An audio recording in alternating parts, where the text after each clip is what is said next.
My job today is to get this nasty old rusted crap out. It's gonna kind of come all the way along the back. You can see in the back it's missing there, and then we have some on that side as well. I'm just cutting it out and then getting the new pieces cut so that when Ken gets home we can just go ahead and weld it in.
I'm Will.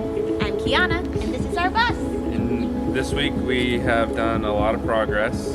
Actually, over the last 2 weeks, we have raised the windows. We have, what else?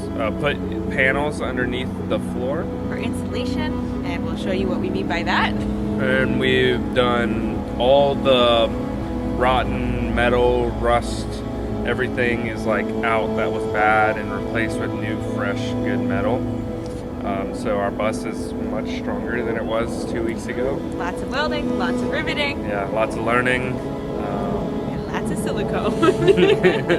Yeah, I do just want to quickly take a moment to say thank you to Ken Boss and Joe Boss.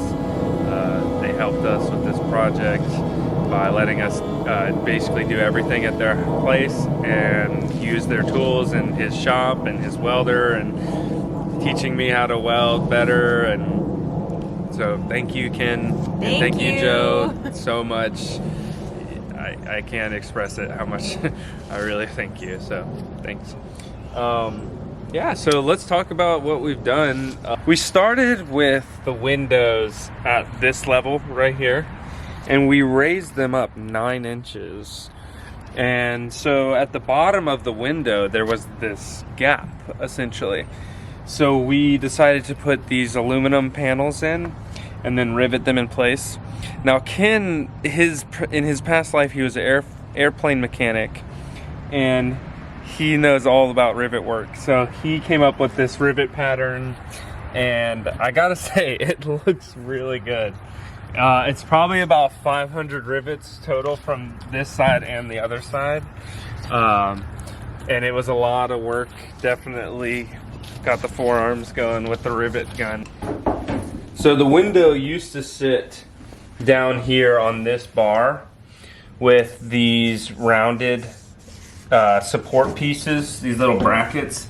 They used to sit down here, and then this piece was the piece that held the top. And what we did is we cut out that support piece, turned it upside down, put it here, and then took the curved brackets and then put them up here. And then we used this top bar as our support piece for the top. And the purpose behind doing this was that we really want to be able to look out of our window. The bus was made to sit in and look out the window, but rarely did people stand in the bus and were able to look out. So we decided that we wanted to be able to work from standing up, be able to cook and live in the bus and still be able to see the view out. So raising the 9 inches was enough to give us what we wanted. Also, we raise our countertop space. Yeah, so with the countertop issue, if you look at a lot of other builds, the counter takes up half of the window, so you're only seeing the outside from about here to here. You know, you're getting a very small sliver of actual outdoor view. So with ours raised like this, now we can see out when we're standing, and we can see far more of the view when we're in the kitchen. So we installed these corrugated panels so that we can hold insulation underneath our floor without losing ceiling height. Because we have limited height to begin with, and we didn't want to do a whole roof raise, instead, as you've seen, we've done the window raise, we wanted to make sure we have as much space as possible. And the best way for us to do that was to not insulate above the floor, the bars, what are these? The joists. The chassis joists, yeah.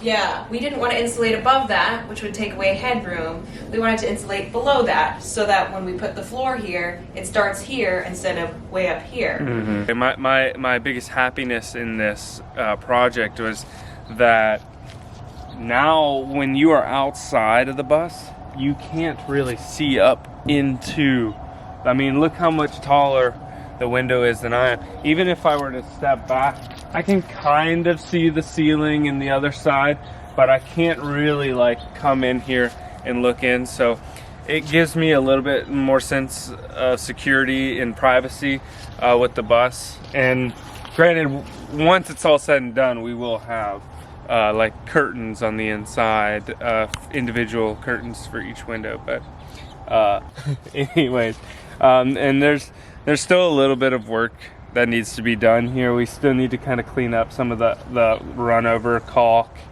and still need to we had to take this bearing off to put the corrugated panels in, and we still need to put the weather stripping back on. Always more projects to do, but I think for something, I mean, once it cleans up, it's going to clean up really beautiful, I think. Yeah. And I just want to say again, like, we really couldn't have done this without Ken and Joe, and like, I learned so much in the last 2 weeks. My confidence for this build has increased, and it's just been really, really nice to like kind of get this feeling of accomplishment.